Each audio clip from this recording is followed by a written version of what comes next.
Get out! She's mine!" The words were quiet, almost polite, but they landed like a switch being flipped. Every conversation in the restaurant seemed to pause at once, as if the room had agreed to hold its breath. Claire Whitmore's fingers tightened around her water glass. Cold condensation slicked her skin. For a split second, she honestly wondered if she'd imagined it, if her brain had made up something dramatic just to survive the most boring date of her adult life. Across from her, Trevor, who had insisted on ordering for the table without asking, stared at the man who had just pulled up a chair beside Claire's. The chair hadn't been dragged. It had been moved with a single effortless pull, as if the laws of physics worked differently for whoever owned that hand. The man sat down without asking permission. He was huge, not just tall, built like someone who had always been dangerous without needing to prove it. Broad shoulders and a dark coat, thick forearms resting casually on the edge of the table. Posture relaxed in a way that made everyone else look stiff. He didn't glance around. He didn't scan the restaurant. He didn't look impressed by the expensive lighting, the wine list, the servers in crisp black uniforms, or the quiet wealth humming in the air. His eyes were on Claire. Then slowly, his gaze moved to Trevor. "Get out," he repeated, still calm. "She's mine."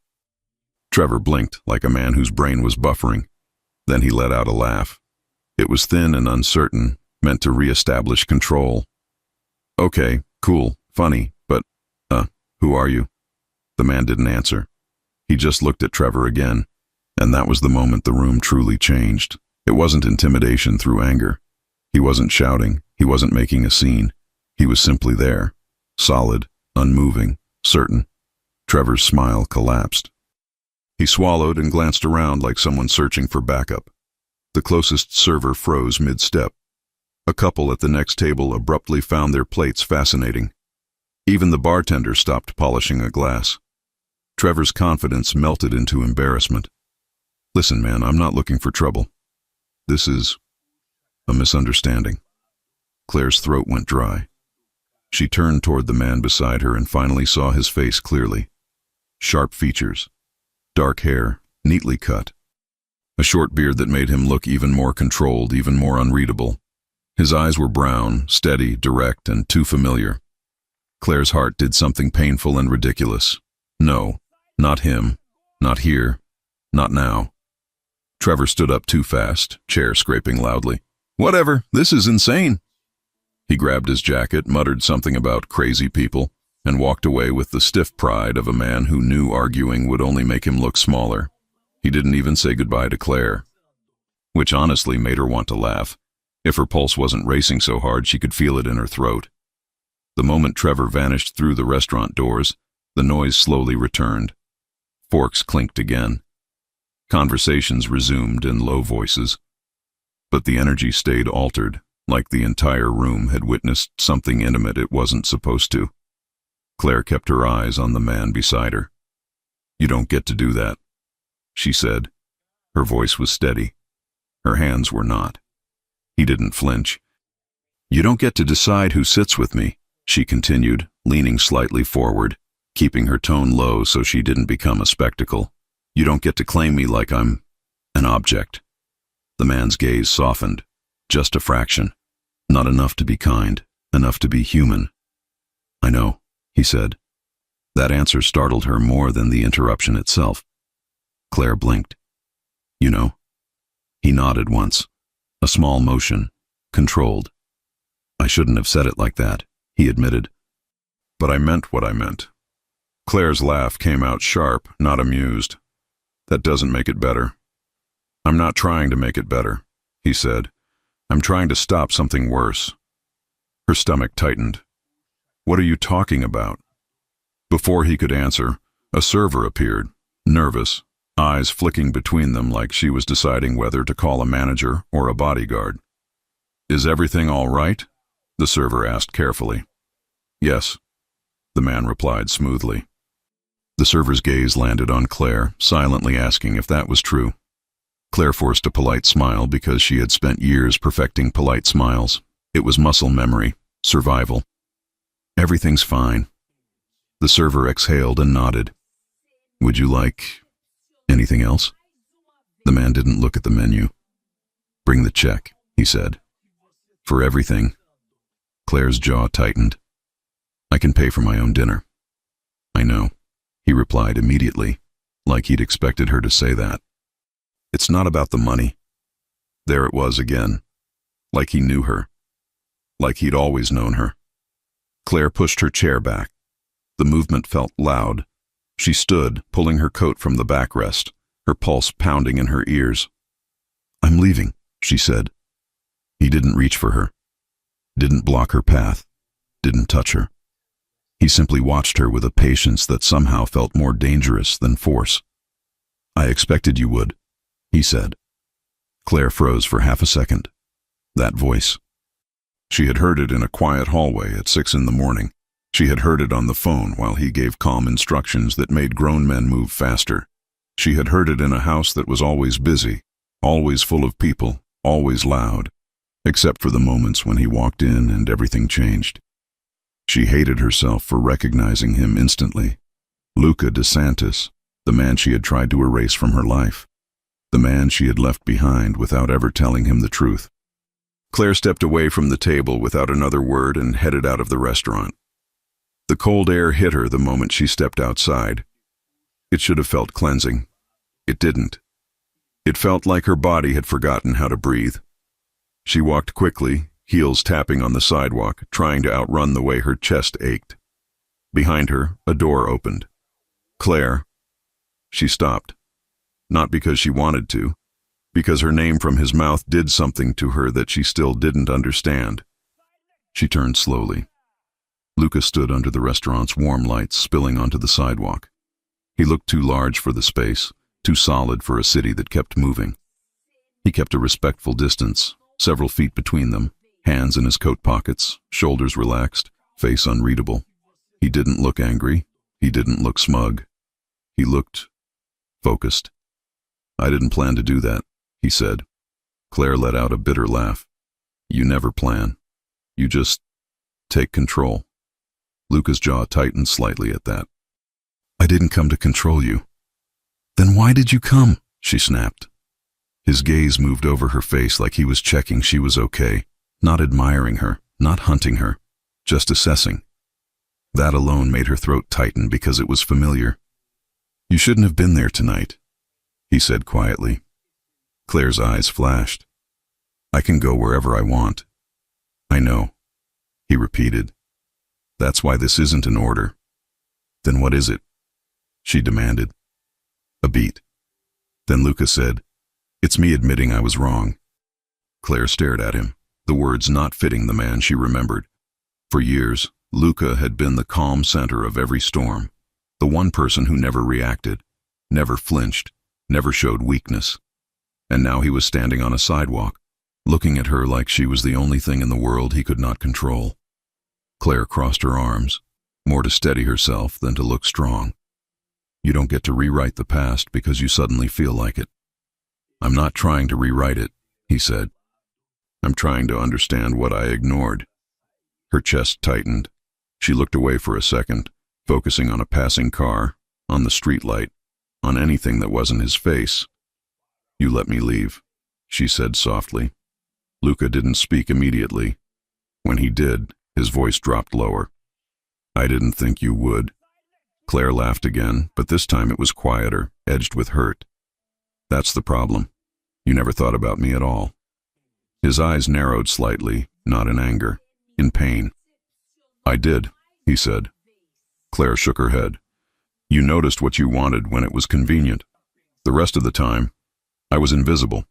Luca stepped forward, one small step, and stopped, as if he'd promised himself he wouldn't cross a line. Look at me, he said. Claire's stomach flipped. She hated that her body reacted before her mind could argue. She lifted her eyes to his. His gaze held hers, steady and unwavering. I saw you, Luca said. I just didn't realize what it meant until you were gone. Claire swallowed hard. Her voice came out brittle. Do you have any idea how humiliating it is to love someone who never chooses anyone? His expression shifted, barely, like a crack in stone. I didn't choose anyone. he said quietly. That's true. Claire's laugh was sharp. Exactly. Luca exhaled slowly. And I told myself that made it harmless. Claire's throat tightened. She looked down at her hands. Her fingers trembled slightly. She clenched them into fists, furious at her own reaction. You were always surrounded, she said, each word precise.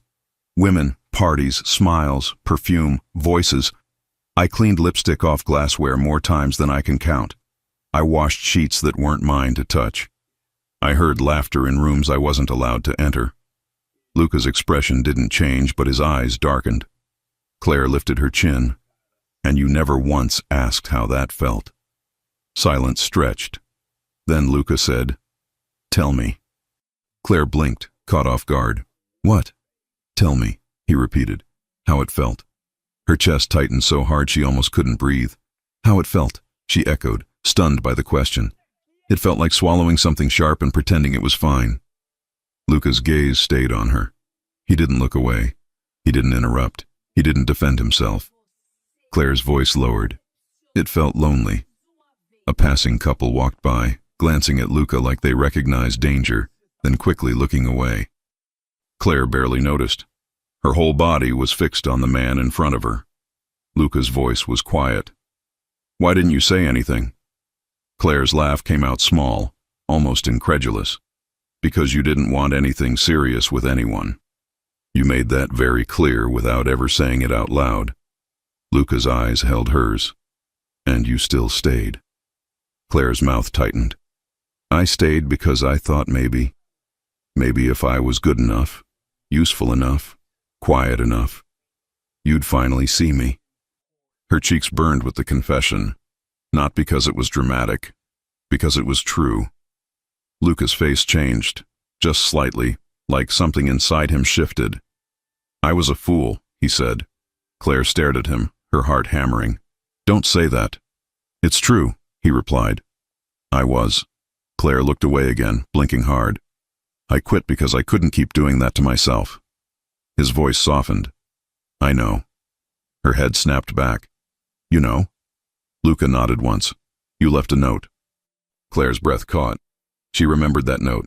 She'd written it with shaking hands. 3 sentences. Professional, clean, no emotion, no confession, a lie disguised as dignity. You read it, she said, voice barely above a whisper. Yes, he replied. And you still let me go. Luca's jaw tightened. For the first time, the control in his face looked like effort. I thought letting you go was respect. Claire's eyes stung. It wasn't respect, it was indifference. Luca flinched, not physically, but something in his gaze changed. A car slowed at the curb, black and silent, like it had been waiting. The driver didn't get out, didn't speak, just watched. Claire noticed and felt her stomach twist. Of course, she muttered. You didn't come alone. Luca followed her gaze. No, because you're Luca DeSantis, she said. You can't even walk out of a restaurant like a normal person. A flicker of humor touched his eyes, quick, almost reluctant. Normal is overrated. Claire let out a short laugh despite herself, then immediately hated that she had. Luca watched her, like that tiny sound mattered more than anything else. I'm not here to drag you back, he said. I'm not here to force anything. Claire's voice turned sharp again, defensive. Then what do you want? Luca's gaze stayed locked on her. A chance to speak to you without walls between us. Claire stared. You never wanted that before. I didn't understand what I was losing, he said. And now I do. Her chest tightened. She should leave. She should walk away. She had practiced walking away for months, but her body was still reacting to him like she hadn't spent 3 months trying to unlearn his existence. Claire shook her head slowly. I'm not going back to that life. I'm not asking you to, Luca said immediately. I'm asking you to let me take you to your car safely. Claire narrowed her eyes. I can walk. Luca didn't argue. He simply said, then I'll walk behind you, far enough that you won't feel trapped, close enough that you won't be alone. Claire held his gaze, trying to find manipulation. She didn't see it. That scared her more than anything. She turned and started walking. Footsteps followed, steady, unhurried, a few paces behind, exactly as he promised. They moved through the city like that, the space between them filled with everything they hadn't said.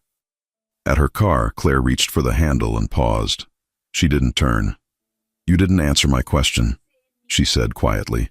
Luca's voice came from behind her, low and calm. "Which one?" "Why now?" Claire asked. "Why tonight?" Silence. Then Luca answered, and his words were simple. No speeches, no excuses. "Because I saw you smiling at him," he said. "And for the first time it felt real that I might never hear your voice in my house again." Claire's hand tightened on the handle.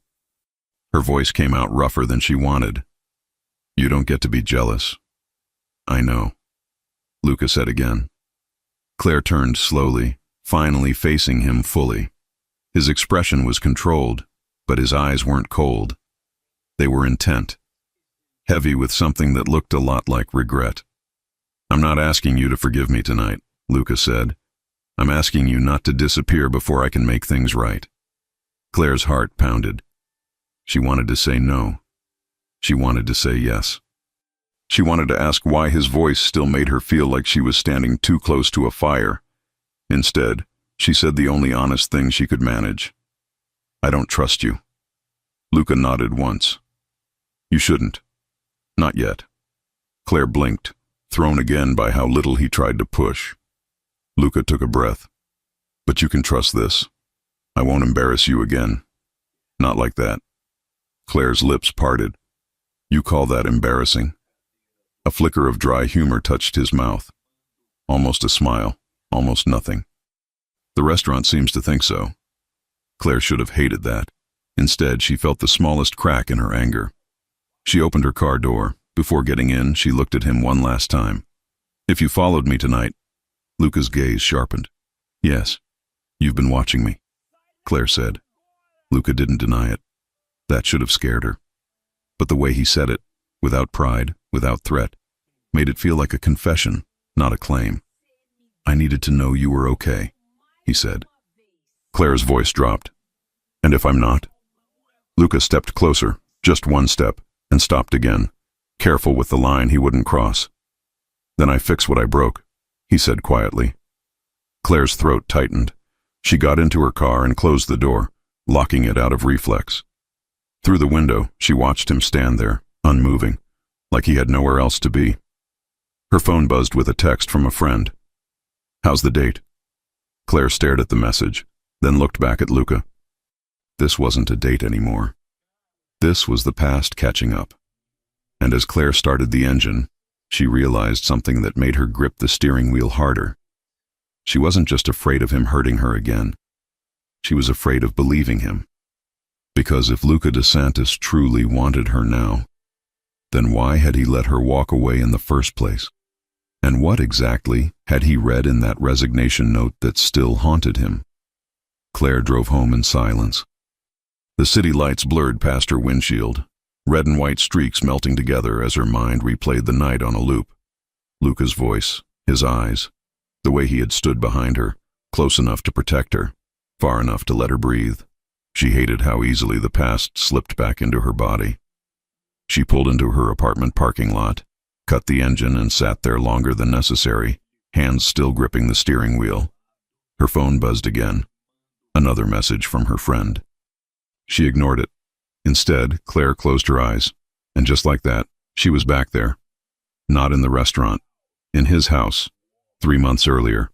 The DeSantis residence never slept. Even at 6 a.m, there was movement. Security shifts changing, staff whispering through hallways, the low hum of a place that existed on a different rhythm from the rest of the world. Claire moved quietly, as she always did. She wore soft flats, her hair pulled back neatly, sleeves rolled just enough to work comfortably. She knew the house better than most people who lived there. She knew which floors creaked, which doors needed a gentle push, which rooms were off limits, not because of rules, but because Luca preferred silence there.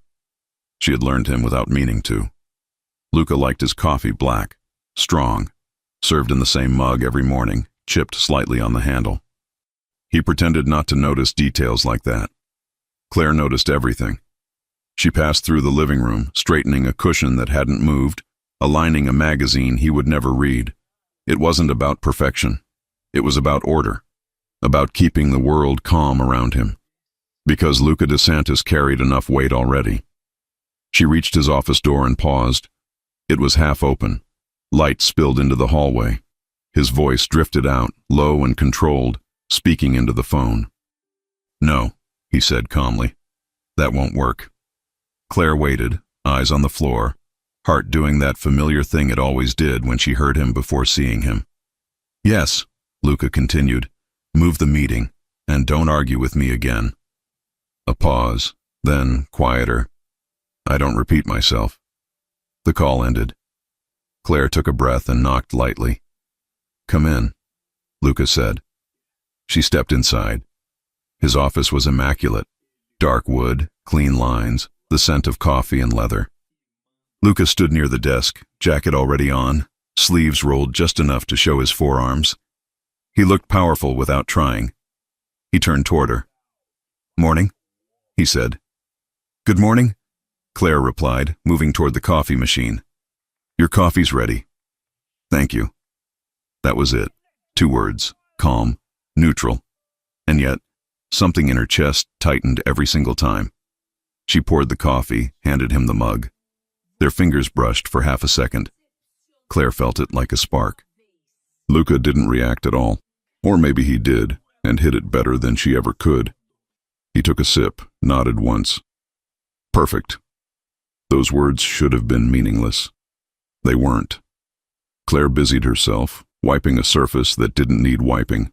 She stayed because she always stayed a moment longer than necessary. Because leaving meant returning to the reality where she felt invisible again. "You have guests coming later," she said. "This afternoon." "I know," Luca replied. She hesitated. "Several." "I know." Her mouth tightened. She didn't ask who they were. She already knew. Women. There were always women.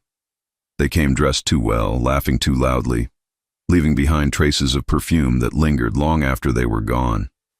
Claire cleaned up after all of them.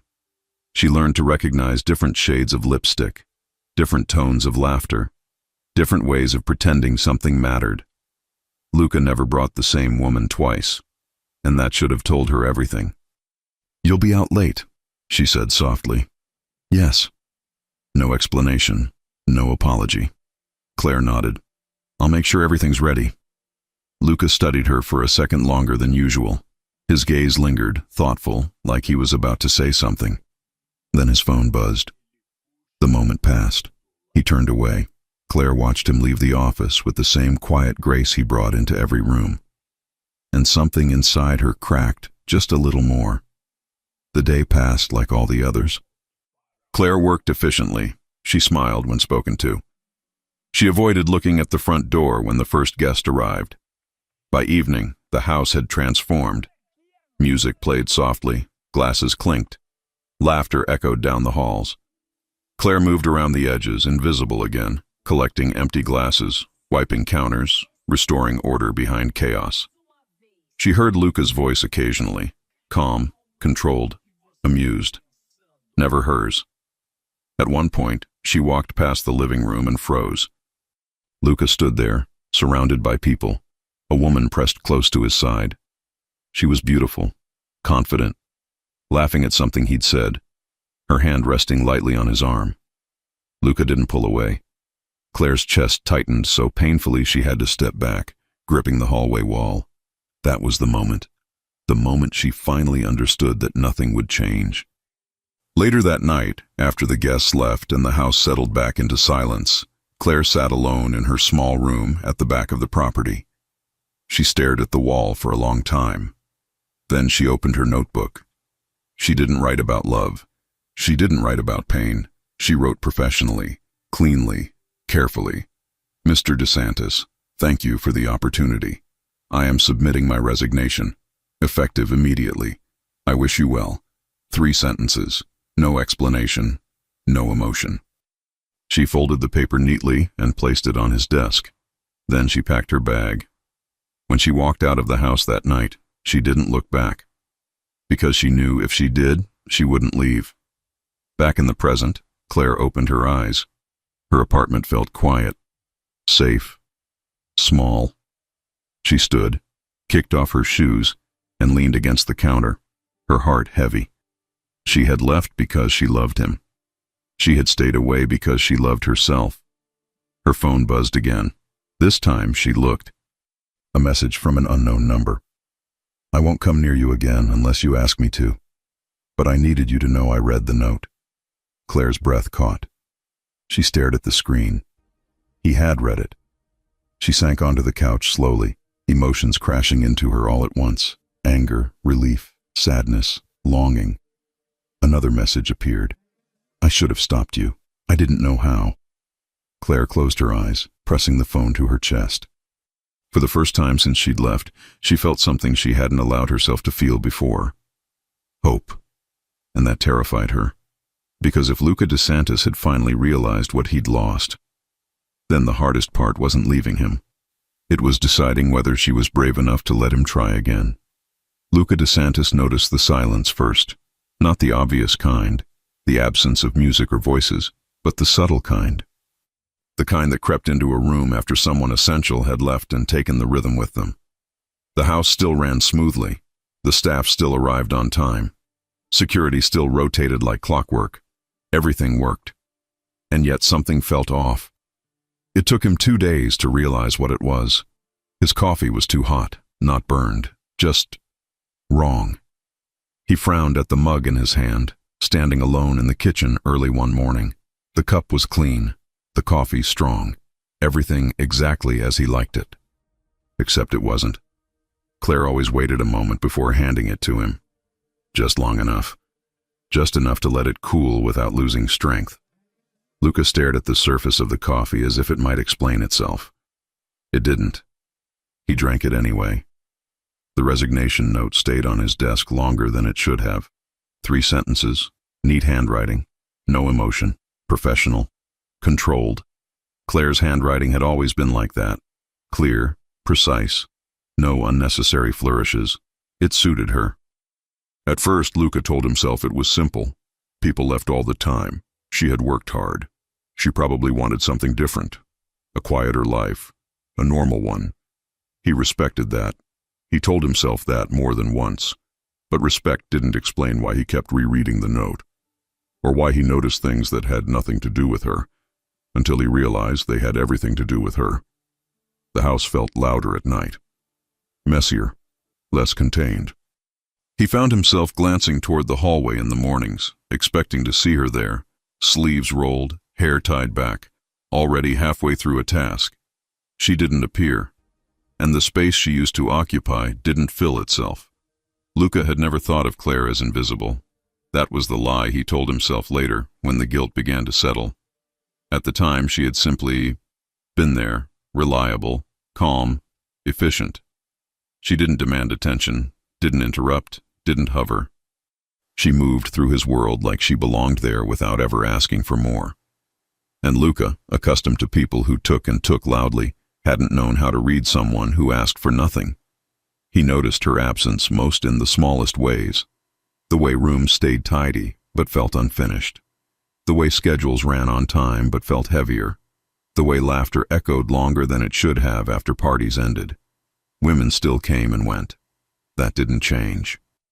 But Luca found himself cutting evenings short, leaving rooms earlier, sending guests away with polite disinterest. He told himself it was work. It wasn't. One night, weeks after Claire left, Luca stood alone in the living room after everyone else had gone. The lights were low, the house finally quiet. He picked up a glass from the table, one of many left behind, and frowned. There was a faint smear on the rim. Lipstick. Claire would have noticed. She would have wiped it away before it ever reached the sink. Luca set the glass down harder than necessary.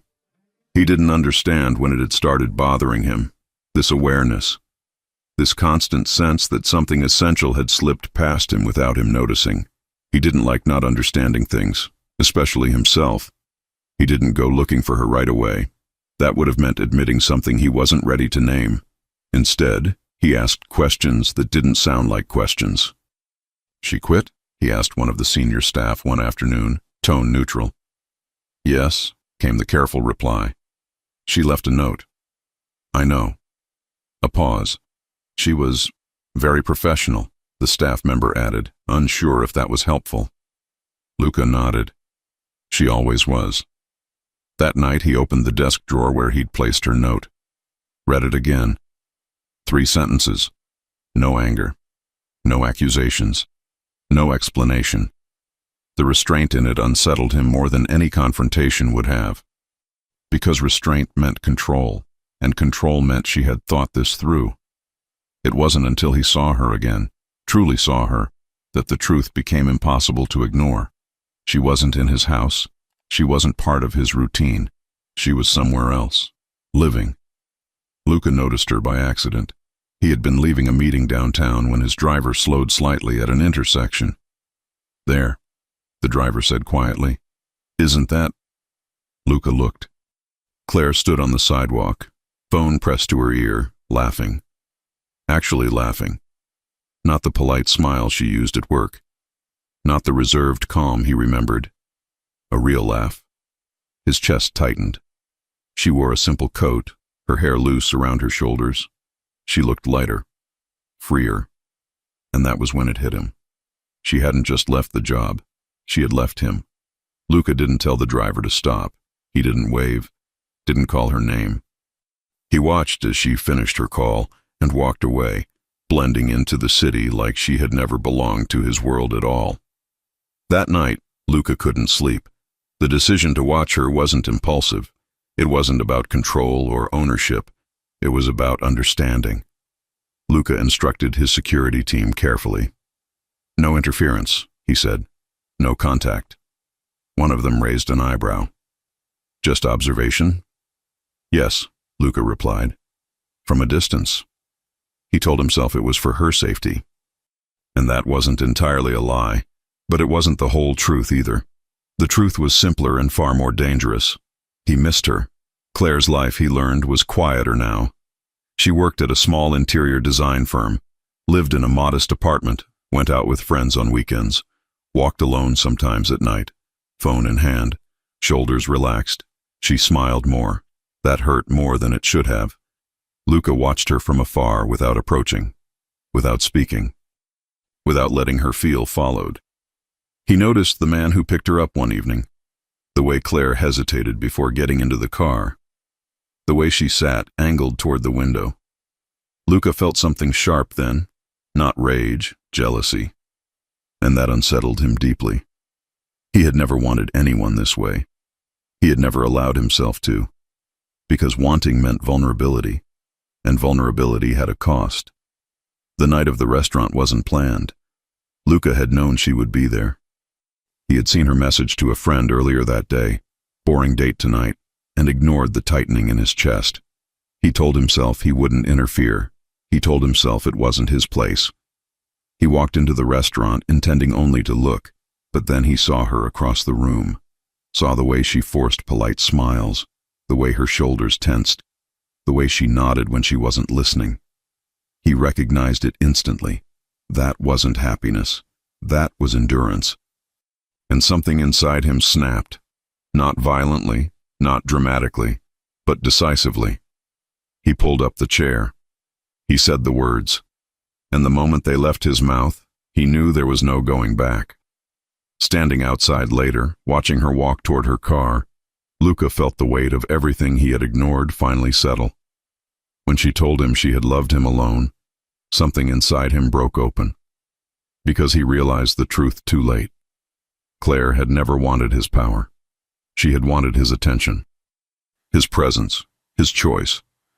And he had been too busy not choosing anyone to see that refusing to choose was still a choice. As he watched her drive away, Luca DeSantis stood still, the city moving around him. For the first time in his life, he didn't feel powerful. He felt afraid, afraid that even if he wanted her now, even if he was ready to choose her, he might have waited too long. And that realization followed him home, settling into the quiet spaces of a house that no longer felt like his own. Claire didn't sleep much that night. She lay on her side, staring at the dim outline of her bedroom ceiling, replaying Luca's voice in her head. Not the commanding tone he used in meetings, not the calm authority he carried everywhere.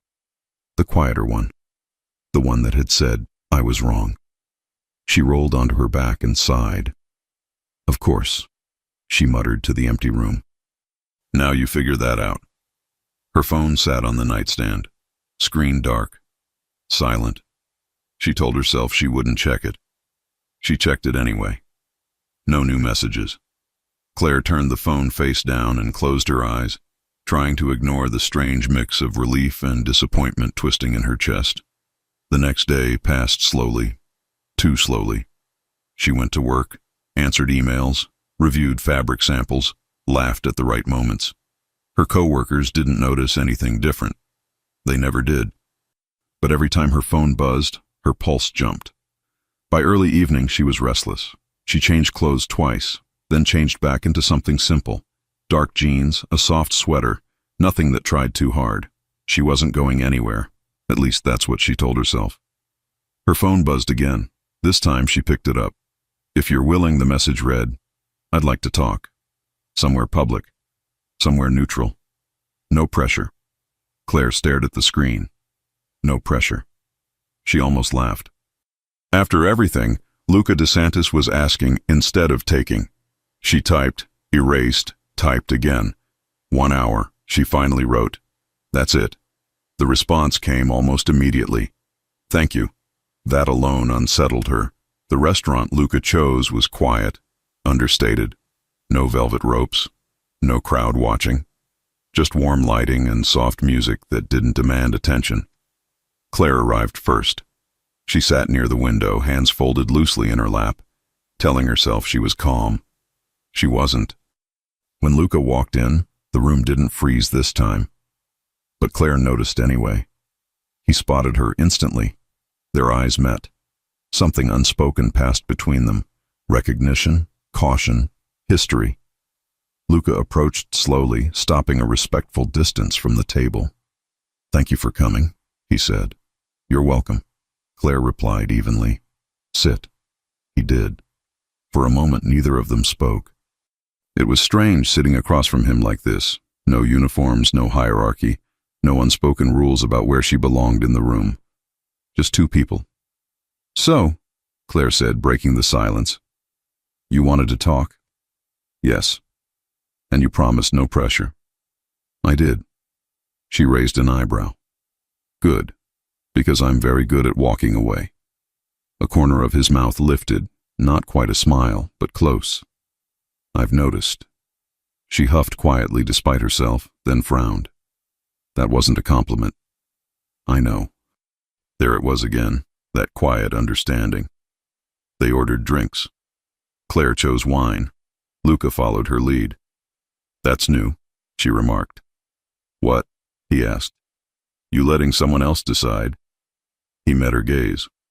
"I'm learning." Claire studied him for a moment. He looked the same, controlled, powerful. But something in his posture was different. Less guarded, less distant. "Why now?" she asked softly. "And don't give me a polished answer." Luca leaned back slightly, considering. "Because I realized I confused silence with stability." She blinked. "What does that mean?" "It means," he said carefully, "I thought if I didn't create problems, I wasn't causing harm. I didn't see that absence can be just as loud." Claire's fingers tightened around her glass. "That took you long enough," she murmured. "I know," Luca said without defensiveness, "and I don't expect that realization to fix anything." She nodded slowly. "Good." Their drinks arrived. Claire took a sip, then said, "You embarrassed me." "I know," he said again. "I shouldn't have done that." She tilted her head. But I don't regret stopping it," he admitted. "Only how?" She sighed. "You always do things backwards." His lips curved slightly. "I'm consistent, at least." That earned a reluctant smile from her. For the first time that evening, the tension eased just a fraction. "You followed me," Claire said, eyes steady. Before the restaurant? Yes. How long? Luca didn't hesitate. Long enough to know you weren't being followed by anyone who shouldn't be. Her brows knit. That's not what I asked. I know, he replied gently. Long enough to miss you. The honesty disarmed her. Claire looked down at the table, then back up. I didn't leave to punish you. I know. I left because staying hurt. I know. She swallowed. And I won't stay again if it's the same. It won't be, Luca said. That's a promise, she warned. It's a commitment, he corrected. There's a difference. She studied him.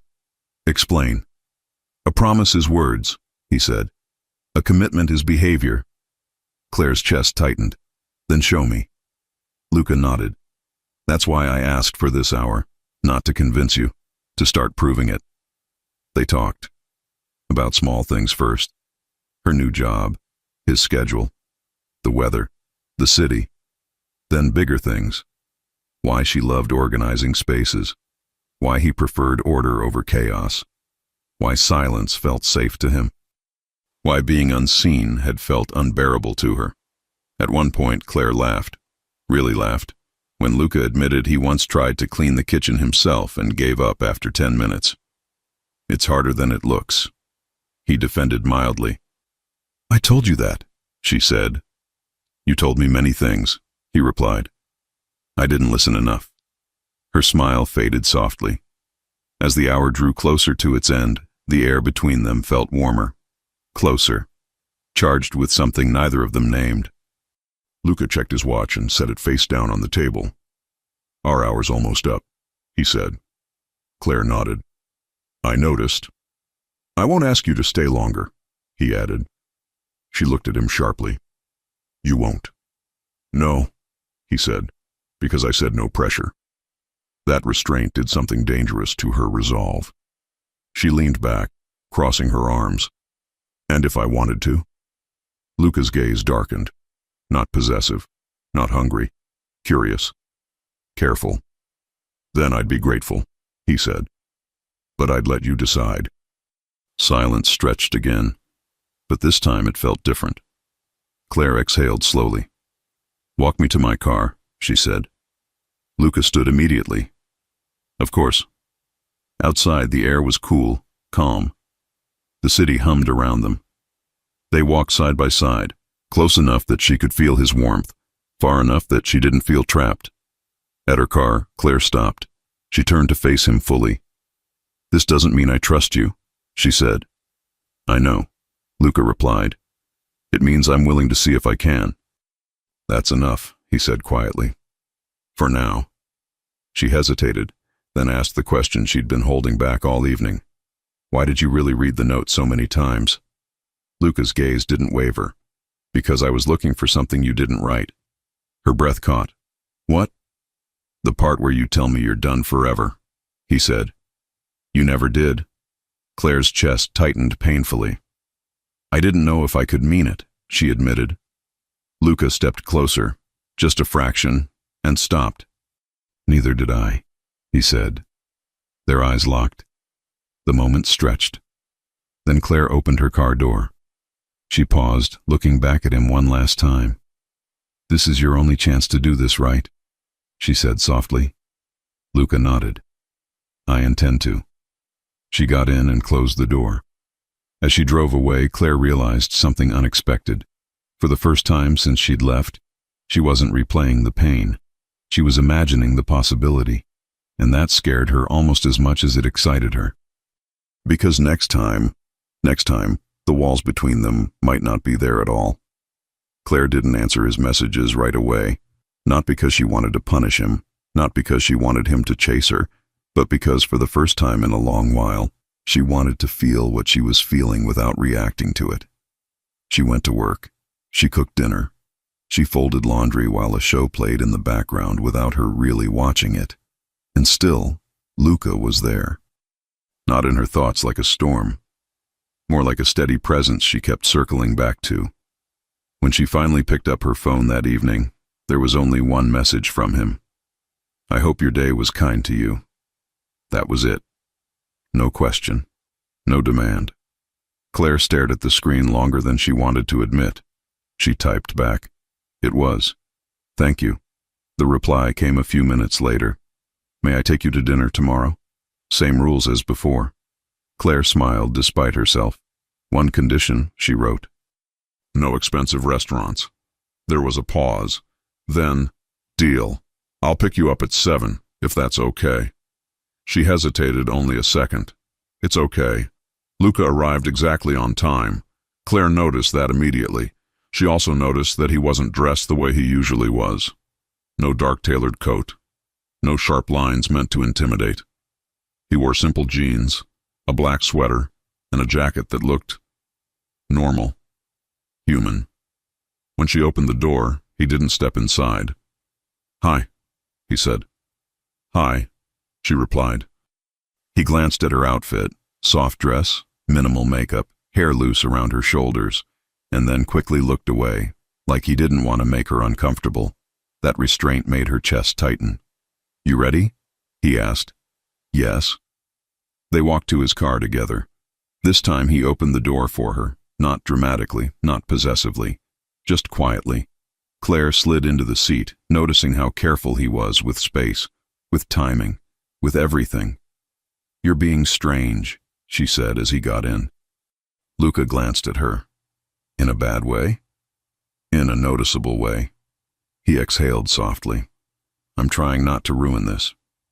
That honesty startled a laugh out of her. Well, she said, buckling her seatbelt. Pressure always helps. A corner of his mouth lifted. Good to know. The restaurant was small and warm, tucked between two quiet streets, the kind of place people didn't stumble into by accident. Claire liked it immediately. They ordered casually, shared a plate, talked. Not about the past. About the present. She told him about a client who insisted on rearranging furniture every 10 minutes. He told her about a meeting that went completely off the rails because someone forgot to mute themselves. You? She asked incredulously. In a meeting like that? Yes, he said dryly. Power does not protect you from technology. She laughed again, full and easy this time. Luca watched her like the sound mattered. When the food arrived, they fell into a comfortable rhythm. Passing plates. Sharing comments. Sitting closer than before without acknowledging it. At one point, Claire reached for her glass at the same time he did. Their fingers brushed. The contact was brief. Electric. Both of them stilled. Claire's breath caught. Luca didn't pull away immediately, but he didn't move closer either. You okay? He asked quietly. She nodded. Yes. He waited, then slowly withdrew his hand. That control was intoxicating. You didn't have to do that, she said softly. I wanted to, he replied. You deserve choice. The words settled between them, heavy and warm. After dinner they walked. No destination, just movement. The city felt calmer tonight. Streetlights casting soft glows. Cars passing in the distance. Claire realized she wasn't tense. She wasn't waiting for the other shoe to drop. She was just with him. Can I ask you something? Luca said. She glanced at him. Depends. He smiled faintly. Fair. Go ahead. Did you ever think I noticed? He asked. Back then. She hesitated. Sometimes. And then something would happen that made me think I was imagining it. Luca nodded slowly. I noticed. Her heart stuttered. Then why? Because noticing didn't feel safe, he said. Acknowledging it would have meant wanting something I didn't know how to protect. She stopped walking. He stopped too, turning to face her. That doesn't excuse it, he added quickly. I just don't want to lie anymore. Claire studied him in the streetlight. You're not very good at this, she said gently. At honesty? He asked. At vulnerability. His lips curved slightly. I'm learning. She exhaled, her shoulders relaxing. They resumed walking. At one point, she stumbled slightly on the uneven sidewalk. Luca's hand came out instinctively, hovering near her waist, ready to catch her but not touching unless necessary. She steadied herself. "I'm fine," she said. "I know," he replied, dropping his hand. "Habit," she smiled. That habit, she didn't mind it. When they reached her apartment, neither of them spoke right away. The air felt charged, close. Claire turned to him, her pulse quickening. "This is where you say goodnight," she said lightly. "Yes," Luca replied. He hesitated. Then, "May I hug you?" The question surprised her. She nodded. "Yes?" He stepped forward slowly, wrapping his arms around her with deliberate care. His embrace was warm, steady, protective without pressure. Claire's hands slid around his back without thinking. She rested her cheek against his chest. For a moment, everything else faded. This was what she had wanted back then. Not declarations, not promises. Just this. After a few seconds, Luca loosened his hold but didn't fully let go. Claire tilted her head up. Their faces were close, too close to ignore. Luca's eyes searched hers, asking without words. She swallowed, heart racing. "Not yet," she whispered. He nodded immediately. "Okay."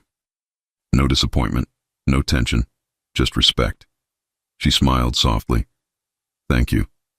"For what?" "For making this feel safe." His voice dropped. "You are." That did it. Claire leaned in and pressed a gentle kiss to his cheek, soft, brief, deliberate.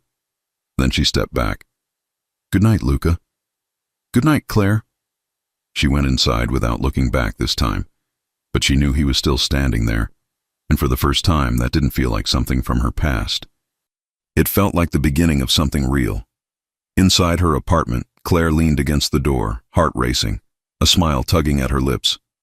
She pulled out her phone and saw a message from him already waiting. "Thank you for trusting me tonight," she typed back. "Don't make me regret it."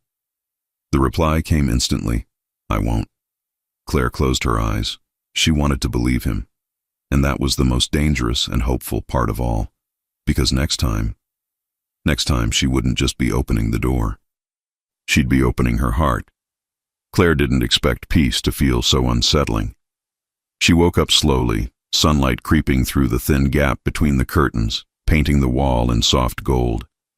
For a few seconds, she lay still, waiting for the familiar weight in her chest, the tension, the ache, the constant need to brace herself for disappointment. It didn't come. Her body felt rested, heavy in a good way, calm. That realization scared her more than any argument ever had. Because calm meant safety, and safety meant she was beginning to trust Luca DeSantis again. She rolled onto her side and stared at her phone on the nightstand. No messages, no missed calls, nothing that felt intrusive. That too was new. Luca wasn't hovering, wasn't demanding reassurance, wasn't testing her boundaries. He was waiting. And somehow, that made everything louder. Claire spent the morning trying to distract herself. She showered, she dressed, she made coffee she barely tasted. She answered emails and reorganized a shelf that didn't need reorganizing. But her thoughts kept drifting back to the night before. The way Luca had asked before touching her. The way he'd stepped back without complaint. The way he'd looked relieved, not frustrated, when she said not yet. That mattered. Her phone buzzed around noon. She hesitated before picking it up, bracing herself without knowing why. "Would you like to have dinner tonight? At my place. No staff, no guests, just us." Claire exhaled slowly. She knew what his house represented. Power, history, a space where she had once learned to love him quietly while pretending she didn't. She typed back carefully, "Your place is a loaded suggestion." The reply came a moment later. "I know.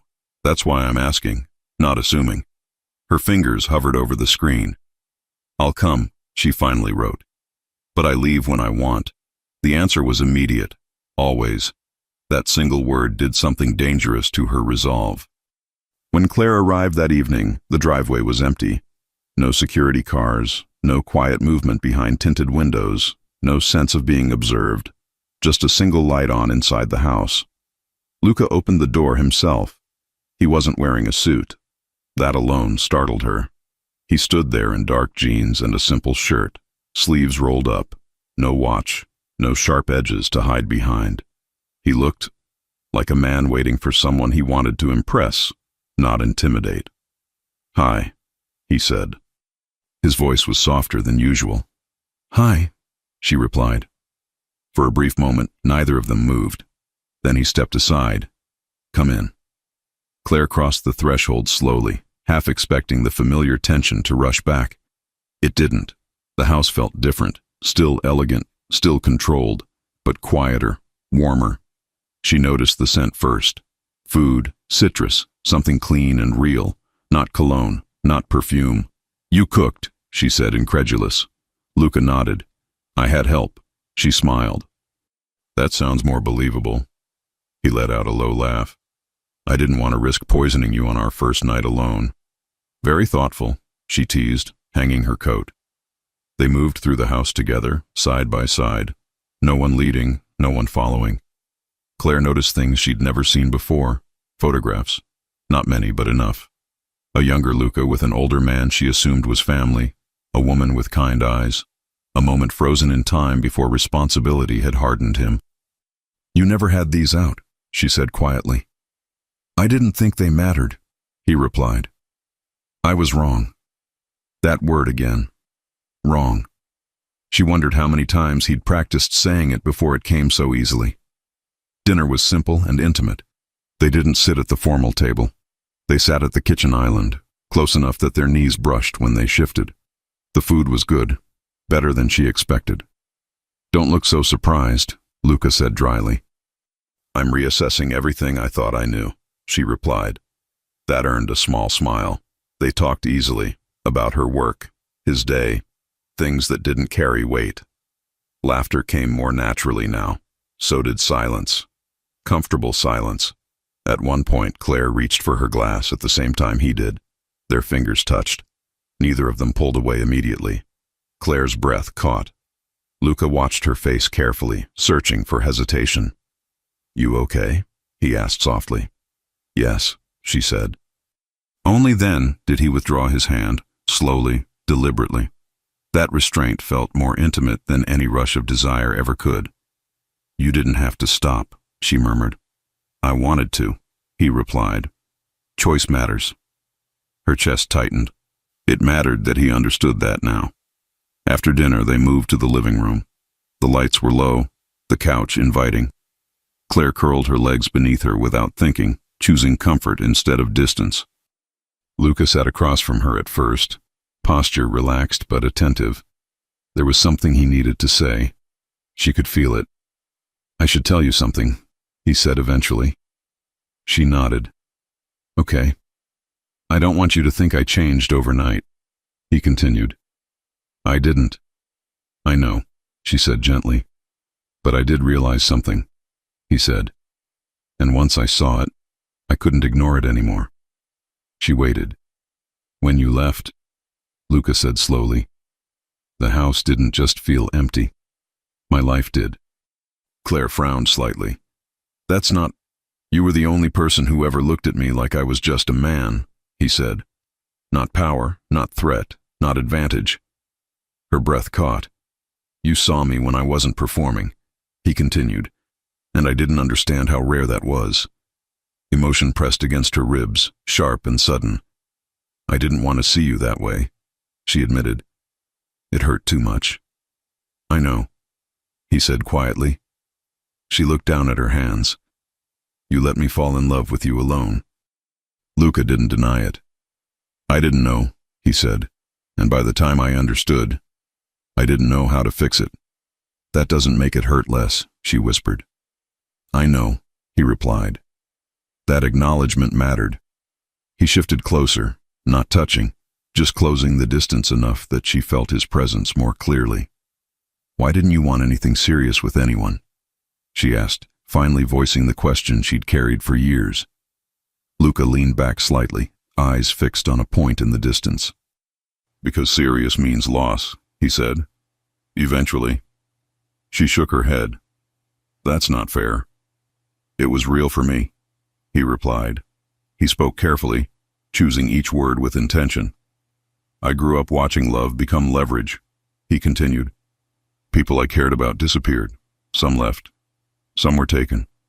I learned that attachment creates weakness. Claire's heart ached. So you avoided it? She said. Yes. And women? She asked gently. They were safe, he admitted. Temporary. No expectations beyond the moment. She swallowed. And I wasn't. No, Luca said. You weren't. Silence stretched between them. Claire exhaled slowly. I didn't want to be another option. You never were, he said immediately. I just didn't know how to choose without losing control. She looked at him fully now. You don't get to protect me from your fear, she said. You protect me by trusting me with it. His gaze locked onto hers. That's what I'm trying to do now, he said. If you'll let me. She reached out slowly, placing her hand on his forearm. He froze, letting her set the pace. I'm scared, she admitted. So am I, he replied. That surprised her. You? She asked softly. Yes, he said. Because this matters. She smiled faintly. You're not very comforting. I'm honest, he replied. She laughed quietly, emotion thick in her voice. They stayed like that for a long moment, connected, breathing in sync, letting the closeness speak. Eventually, Luca moved closer, slowly, giving her time to stop him. She didn't. His hand settled at her waist, warm, steady, careful. Claire leaned into him instinctively, resting her forehead against his chest. This is dangerous, she murmured. It should be, Luca said softly. It's real. She closed her eyes, letting herself feel it. When she lifted her head, she cupped his face gently. The kiss was slow, intentional, unhurried. No urgency, no possession. Just choice. When they parted, Luca rested his forehead against hers. If you tell me to stop, he said quietly, I will. Not tonight, she whispered. But not further either. He nodded immediately. I can wait. That's new, she teased softly. He smiled, truly smiled. I'm learning. They returned to the couch, fingers intertwined now, the last barrier gone. Claire rested her head on his shoulder, listening to his heartbeat. I don't regret leaving, she said quietly. I wouldn't want you to, Luca replied. It taught me something. What? She asked. That losing you once nearly broke me, he said. Losing you again would destroy me. Her chest tightened. She closed her eyes, warmth spreading through her. Outside, the city continued its restless movement. Inside, something steady was forming. Not a promise, not a fantasy, a choice. And for the first time, neither of them felt like they were guessing their way forward. They were building something. Together. Claire woke up slowly, the way someone wakes when they feel safe. For a moment she didn't open her eyes. She stayed still, listening, sensing. The room was quiet, filled with soft morning light. The sheets were warm. The air felt calm. Then she felt it. An arm wrapped around her waist, firm but relaxed. A steady chest behind her back. A slow, even breath against her shoulder. Luca. The realization didn't spark panic. It didn't make her tense. It made her smile. She shifted slightly, careful not to wake him, but he stirred immediately, instinct sharp even in sleep. His arm tightened just a fraction, not to restrain her, but to keep her close. Morning, he murmured, voice low and rough. Morning, she replied softly. She turned in his arms, facing him now. His eyes were already open, focused on her like she was the only thing that mattered in the room. You okay? He asked quietly. Yes, she said, and then, after a beat, I really am. That answer seemed to settle something inside him. They stayed there for a while, not rushing. No alarms, no schedules, no obligations pressing in. For the first time in a long time, neither of them had anywhere else they needed to be. Later in the kitchen, Claire watched Luca move around the space with surprising ease. He wasn't efficient the way staff had been. He wasn't precise the way he was in business. He was relaxed. He handed her a mug of coffee and paused, watching her take the first sip. "Well?" he asked. She smiled. "Perfect temperature." His lips curved, satisfied. "I remembered." She laughed softly. "Of course you did." They stood there, leaning against the counter, talking about nothing and everything. About her work, about a trip she wanted to take someday, about a place he'd always meant to visit but never had. "You could go now," she said lightly. "You know, without chaos." He looked at her. "I already am." That made her heart squeeze. That afternoon, Luca asked her to come with him somewhere.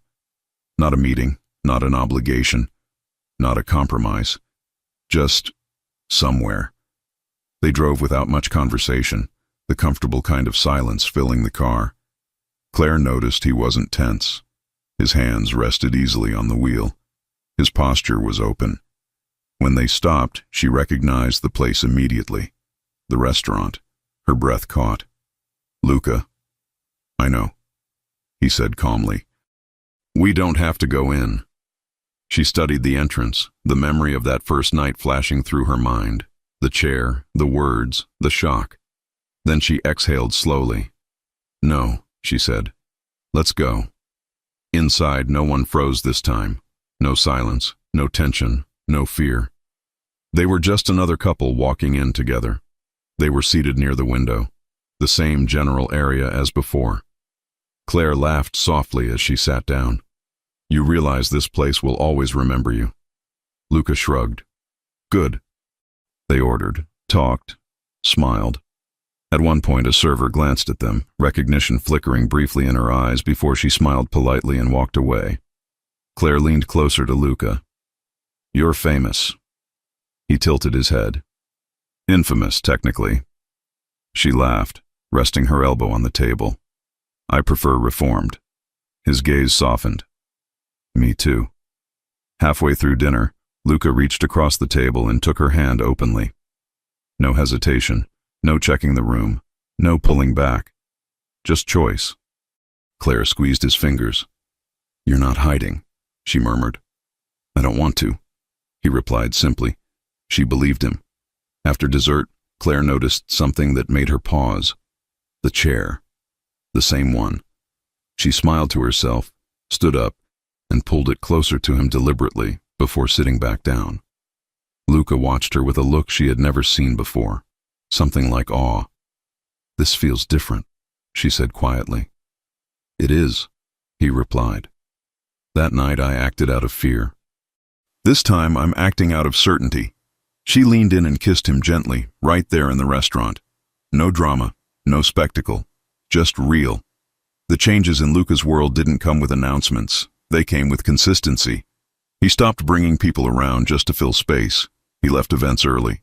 He said no more often than yes. When asked why, his answer was simple. "I have someone waiting for me." Claire heard about it later and shook her head, amused. "You're impossible," she told him. "I'm committed," he corrected. She liked that better.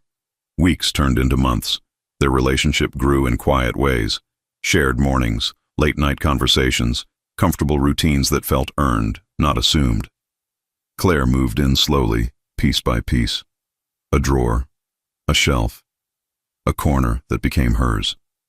Luca never rushed her. One night, as they cooked together, Luca stood behind her, arms loosely around her waist. "You know," he said softly, "I used to think choosing meant losing control." She turned in his arms. "And now? Now I know choosing is the only way to keep what matters." She kissed him then, long and certain. A year later, the restaurant looked exactly the same.